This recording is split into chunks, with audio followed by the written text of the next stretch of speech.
क्या कॉलेजों में पढ़ाई का माहौल बदलने वाला है? क्या बराबरी के नाम पर नई लड़ाई शुरू हो गई है? क्या यूजीसी का नया नियम छात्रों के भविष्य को छू रहा है? और क्यों देश के कई हिस्सों में सवर्ण समाज सड़क पर उतर आया है?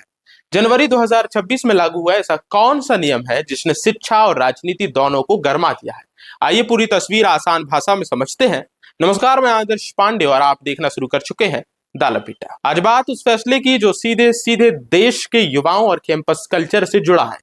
विश्वविद्यालय अनुदान आयोग जनवरी 2026 में उच्च शिक्षण संस्थाओं में समानता को बढ़ावा देने के लिए नियम 2026 लागू किया गया, जिसका मकसद है कि कॉलेजों और विश्वविद्यालयों में जातिगत भेदभाव रोकना और सभी वर्गों को बराबर से योगदान और आगे लाना। नए नियमों के तहत अब SC ST के छात्र, साथ साथ OBC के छात्र, शिक्षक और कर्मचारी भी भेदभाव की शिकायत कर सकेंगे।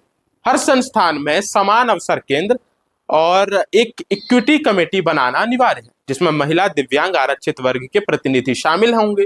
ये समितियां हर 6 महीने में रिपोर्ट UGC को भेजेंगी। अगर संस्थान नियमों का पालन नहीं करते तो ग्रांट रोकने जैसे सख्त कार्रवाई भी की जा सकती है। UGC का कहना है कि शिकायतों के आंकड़े लगातार बढ़ रहे हैं। आयोग मानता है कि जब परेशानी बढ़ रही हो तो नियम भी मजबूत होने चाहिए, वरना ऊंट के मुंह में जीरा साबित होगा। पर इन सब के बावजूद सवाल यह है कि अगर झूठी शिकायत होती है तो शिकायतकर्ता पर कार्यवाही क्यों नहीं? पिछले नियम में ऐसा प्रावधान था कि अगर शिकायत झूठी पाई गई तो शिकायतकर्ता पर भी कार्यवाही की जाएगी, पर इस अहम पहलू को नजरअंदाज कर नए नियम निराधार बनाना विवाद को जन्म देता है। कई सवर्ण संगठनों और कार्यकर्ताओं ने इस रेगुलेशन पर सख्त सवाल खड़े किए हैं। उनका कहना है कि इसका दुरुपयोग हो सकता है और झूठी शिकायतों से छात्रों, शिक्षकों को परेशानी का सामना करना पड़ सकता है।